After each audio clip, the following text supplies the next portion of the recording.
It was quite a moment on Saturday, wasn't it, when Rachael Blackmore made sporting history when she became the first female jockey to win the Grand National since it began 182 years ago. You are the first female to win the world's most famous horse race. Such a tricky race to win. Well done. Oh, thank you. I don't feel male, female right now. I don't even feel human. This is just unbelievable.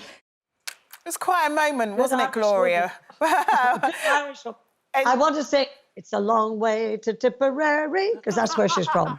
Oh, I mean, we're all so super proud of Rachel. We really, really are. What do you make of the comments that she made when she was on the horse there, Gloria? Well, from my own point of view, I was so lucky I was given the job in broadcasting. I never had thought of it. I was going to be a singer. You may not believe it, but I was. And the gentleman who gave me the job, the first day I started, and I've got to remember there were actually practically no women either on the screen or behind the scenes. And he said, he took me into the newsroom. And of course, again, it was the height of the Troubles. And he said to me, "What do you see?" And I went, "I see a lot of men pounding away on typewriters." He said, "Well, remember, you're not coming in here to do the knitting and the sewing and the recipes, because remember, you're as good as any bloke in this room. And you'll be out reporting on the streets of Northern Ireland, again, bombs, bullets and barricades." And so without ever having thought about it, he taught me that I was as good as any bloke. And that's the way I've gone on. I honestly have never been intimidated by a bloke. I just think I'll do the job to the best of my ability, and that's where it begins and ends, really. That's not dissimilar to you, is it, Janet? No, I don't think of myself as man or woman. I just think of myself as a superior being in human form.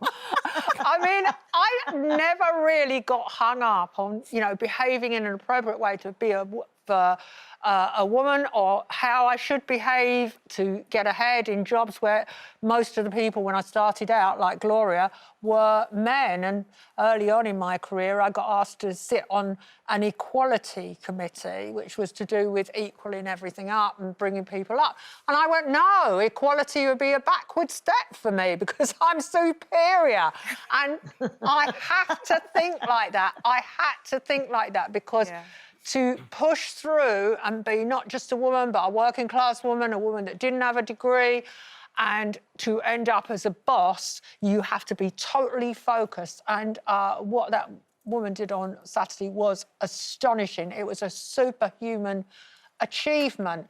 And to talk about it in terms of sex or, you know, great for a woman on, you know, I think belittles it a little bit. Do you know what, though? I know that you know, you and Gloria are quite similar in the way that you're thinking about this. But for me, you know, having, you know, you two are hugely inspirational for me as a broadcaster and as a journalist. The first that both of you have achieved in your careers thus far and continue to do, you know, hugely inspirational for female journalists, I think. Well, for me anyway, and I think a lot of women journalists that I've worked with over the years, you know, we talk about the work that you do, Gloria. We've talked about the work that you do, Janet, and I know that it wasn't necessarily what you'd think about every single day when you were going into work, but by merely doing the work, you know, in terms of the impact that you had on other women in this country who wanted to do the sort of jobs that you do. But what I want to say, Charlene, sorry, I mean, it's very nice of you to say that, but in my case, I was bringing up 3 children. I think I'm, pardon me, quite a soft woman at heart.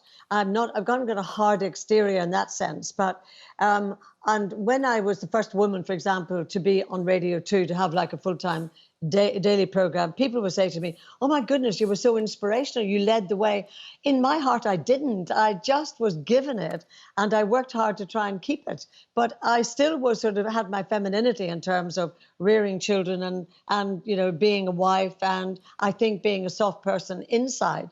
Well, but yet when it came to my job, I grabbed the opportunity and love a challenge, and I took it. Well, you can't accuse me of being soft, and I've never been soft. I've got very pointy elbows, and my recommendation to all women watching who want to get to the top is don't care if people don't like you. That's the way it is. I completely honestly agree with you. And superior being will be put on a T-shirt for Janet to wear next time she's on the show.